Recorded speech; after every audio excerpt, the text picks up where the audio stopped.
আসসালামু আলাইকুম। আশা করি সবাই ভালো আছেন। আমরাও আলহামদুলিল্লাহ ভালো আছি। আমি মোটামুটি একটু অসুস্থ আছি। যাই হোক, আজকে চলে আসলাম আপনাদের সাথে আমাদের একটা ডিনারের নিয়ে।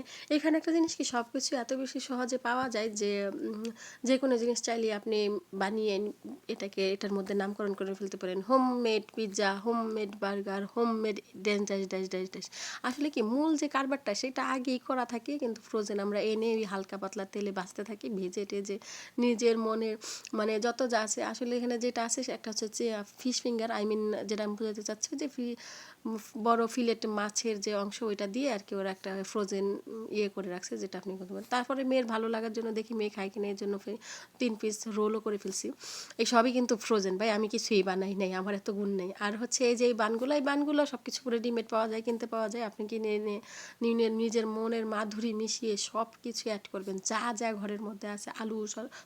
আলু না, শসা, পেঁয়াজ, ধনেপাতা, কাঁচামরিচ, আপনার ঘরে যা যা আছে, লেটুস, এভরিথিং আপনি দিয়ে দেন। আর হচ্ছে আমি ওই যে ভেজে রেখেছিলাম যে যেই পেডিটা, সেই পেডিটা এখানে দিয়ে দিলাম। একই সাথে আমার আবার একটু বেশি, আমার ডিম ছাড়া চলেই না, আমি আবার ডিম পাগলি মানুষ, তাই আবার ডিমও অ্যাড করে দিলাম। এর সাথেও আমার আরও ছিল আলু এবং মটর ভাজা একসাথে, সল্টেড। তার পিৎজা ছিল। আর হচ্ছে আমি একটা স্পেশাল সালাদ বানিয়েছি। এখানে এসে আমার আবার সালাদের প্রতি ভালোবাসা বেড়ে গেছে। আমার প্রিয় ডিম না হলে চলেই না। এই মজার খাবারগুলো নিয়েই আজকে হচ্ছে আমাদের ডিনার ছিল। আপনারা আবার ভাবেন না যে আমরা এত খাই, কিন্তু আসলে এত খাই না, কমই খাই। যাই হোক, আপনারা আবার যাই ভাবেন না কেন, খাওয়ার সময় আমরা কিন্তু কমই খাই। না খেতে বলে রেখে দেই, অসুবিধা কী? কিন্তু রান্না করার সময় বা একটা কিছু বানানোর সময় কেন জানি আমি ইদানিং কম বানাতে পারি না।